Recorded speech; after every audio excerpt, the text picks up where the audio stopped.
Shalom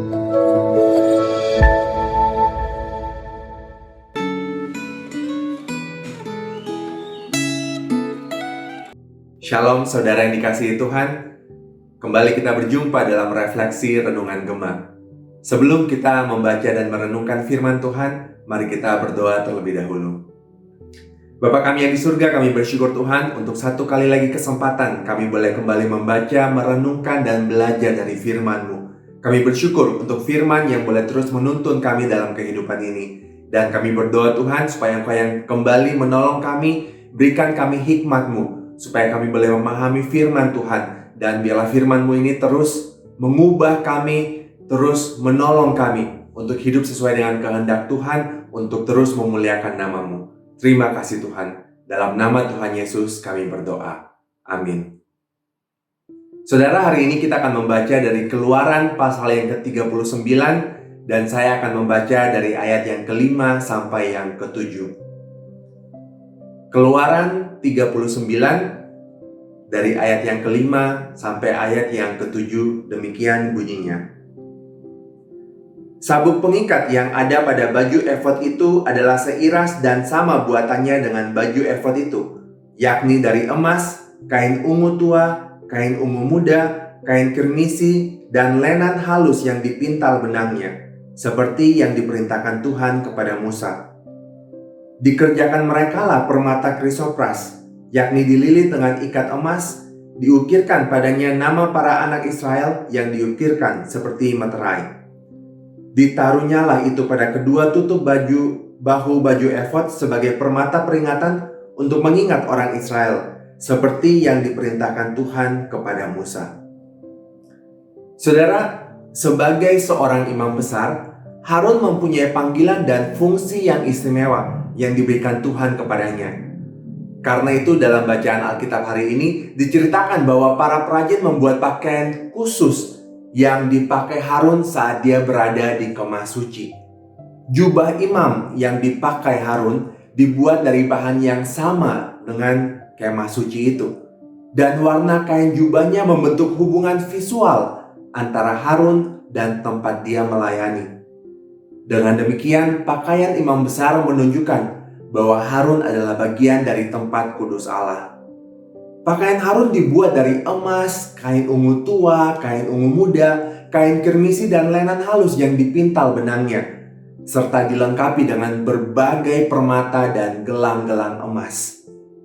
Jelas bahwa pakaian Harun mengekspresikan 3 hal, yaitu yang pertama, kekudusan, karena hanya dipakai selama kebaktian di kemah suci.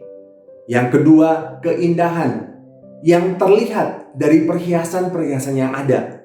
Dan yang ketiga, kemuliaan, karena imam besar adalah jabatan istimewa yang dihormati oleh orang-orang Israel.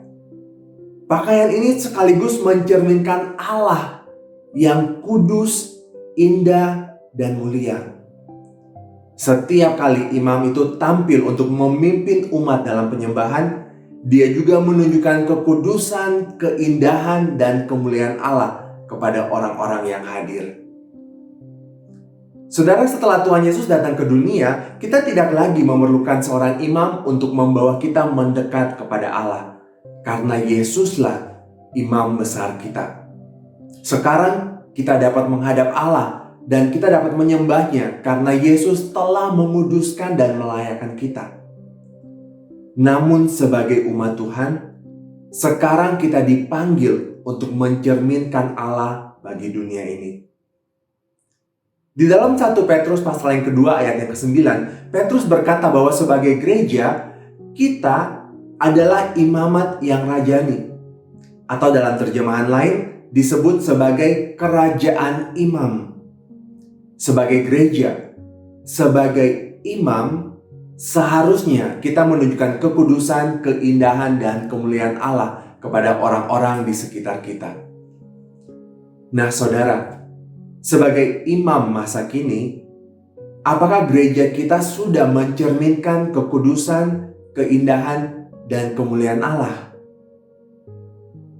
Sebagai umat Tuhan, kita dipanggil untuk hidup kudus dalam hidup kita sehari-hari. Ketika kita mengerjakan urusan sehari-hari dalam rumah tangga dan keluarga, dalam tempat kerja atau sekolah, dalam gereja dan masyarakat, apakah kita hidup dengan penuh integritas dan melayani orang lain dengan penuh kasih? Apakah orang lain dapat melihat kekudusan, keindahan, dan kemuliaan Allah melalui hidup saudara?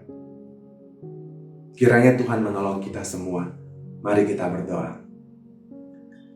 Bapa di surga, kami kembali bersyukur Tuhan untuk firman-Mu yang boleh mengingatkan kami bahwa sebagai umat-Mu, kami seharusnya mencerminkan Engkau Allah kami.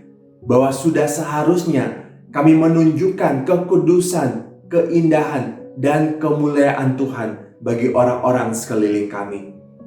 Karena itu Tuhan, kami mohon sebagai gereja-Mu, Tuhan yang menolong kami, supaya di dalam kehidupan kami sehari-hari, di dalam segala aktivitas dan interaksi kami boleh menunjukkan Tuhan kepada dunia ini. Biarlah melalui hidup kami, banyak orang yang boleh datang untuk mengenal Tuhan, bahkan pada akhirnya boleh diselamatkan dan memuliakan nama Tuhan. Terima kasih Tuhan, sempurnakanlah firman-Mu ini dalam kehidupan kami masing-masing. Dalam nama Tuhan Yesus, kami berdoa dan kami bersyukur. Amin. Tuhan Yesus memberkati.